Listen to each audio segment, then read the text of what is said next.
জি জানাল ভাই, আপনি কেমন আছেন? জি আলহামদুলিল্লাহ। আপনি কেমন আছেন? জি আলহামদুলিল্লাহ।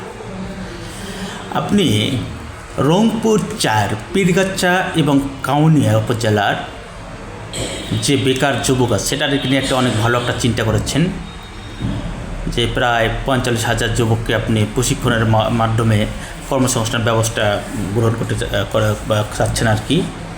এটা ভালো দিক। এখন আমার একটা বিষয়, সেটা হচ্ছে আপনার এই বেকার যুবকদের জন্য কর্মসংস্থান করার যে উদ্যোগ গ্রহণ করেছেন, এটা আপনার হঠাৎ করে করার কারণটা কি? দেখ, এটা অনেক ভালো প্রশ্ন। মূলত এটা হঠাৎ করে না, আমার এই প্রশ্ন কাজ করার উদ্যোগটা অনেক আগে থেকেই। আর মূলত ওটা শুরু করেছি এটার জন্য যে আমাদের যে অঞ্চল, এই অঞ্চলের অধিকাংশ লোকই হলো বেকার এবং সবাই লেখাপড়া শেষ করেই কর্মর দিকে চাকরির দিকে ঝুঁকে পড়ে। আর চাকরির দিকে ঝুঁকে পড়ার কারণে আমাদের অঞ্চলটা এখনোই অনুন্নত।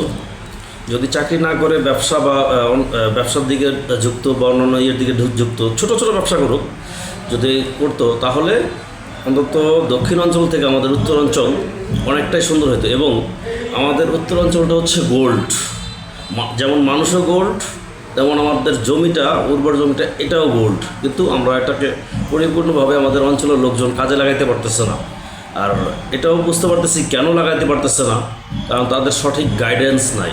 সঠিকভাবে তাদেরকে যদি দিক নির্দেশনা দেওয়া হয়, তাহলে আশা রাখি আমাদের যে ছেলেপেলেরা ঢাকায় চাকরি করতে আসে, পরবর্তীতে আগামী 5 বছর বা 7 বছর পরে ঢাকা থেকে লোকজন নিয়ে যায় বা অন্যান্য জেলা থেকে লোকজন নিয়ে যায় রংপুরে চাকরি দিবে। এবং এটা আমার একটা টার্গেট, এবং এই টার্গেটের জন্যই, এই টার্গেট নিয়েই আমি এই উদ্যোক্তা তৈরি করার জন্য কাজ করে যাচ্ছি আর কি। এই জন্যে আর কি। জি, ধন্যবাদ আপনাকে।